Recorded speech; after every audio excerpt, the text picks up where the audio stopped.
یو عجیب کمالات والا سړی دی، یو عجیب اخلاق والا سړی دی. څنګه صفات چې د امام الانبیاء دی، څنګه اخلاق چې د امام الانبیاء دی، څنګه کردار چې د امام الانبیاء دی، څنګه لهجه چې د امام الانبیاء ده، څنګه صورت چې د امام الانبیاء دی، څنګه کردار چې د امام الانبیاء دی، څنګه عبادت چې د امام الانبیاء دی، څنګه دعا چې د امام الانبیاء ده، څنګه جړا چې د امام الانبیاء ده، څنګه کردار چې د امام الانبیاء دی، څنګه تقوا چې د امام الانبیاء، څنګه زهد چې د امام الانبیاء. د هغې پسې پهلا نمبر کې، پہلا پوزیشن کی تقوا د امام الانبیاء پشان، زہد د امام الانبیاء پشان، اخلاق د امام الانبیاء پشان، کردار د امام الانبیاء پشان، قرآن ویل د امام الانبیاء پشان، امامت د امام الانبیاء پشان، خلافت د امام الانبیاء پشان، لہجہ د امام الانبیاء پشان، خلافت د امام الانبیاء پشان، ہر یو کار د امام الانبیاء پشان. سنگ صفات چې په امام الانبیاء کی دی، اقا صفات په سیدنا و امامنا ابو بکر صدیق کی دی.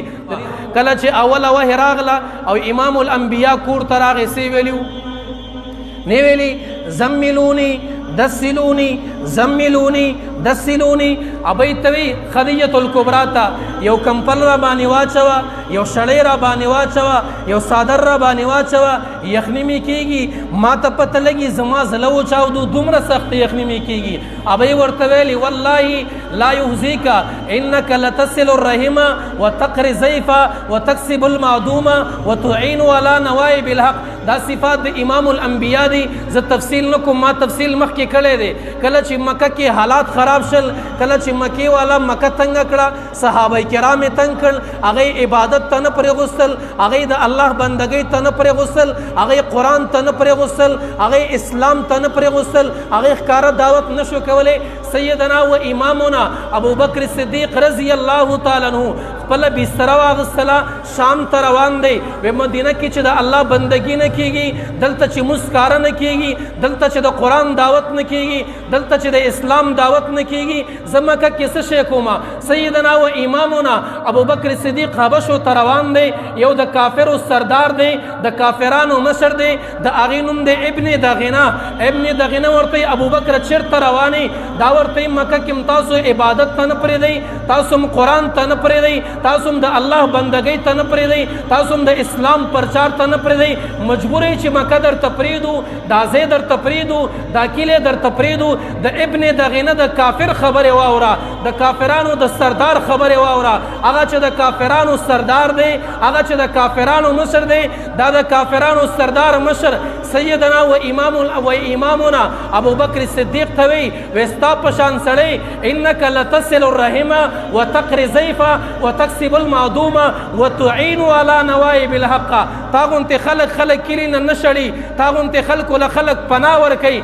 تخم المدوست سړی پچا چې غم راغی، پچا چې مصیبت راغی، پچا چې پریشانی راغله، د هغې مصیبتونه ته ختمې، د هغې پریشانو کې ورسره ته ولاړې، د هغې په غم در کې ته ولاړې. ستا اخلاق مزیدار، ستا کردار مزیدار، ستا لهجه مزیداره. ابن دغینه ورته وی راځه زما په امانت کې، راځه زما په امان کې، تا ته به هېڅوک هم څه نه وی.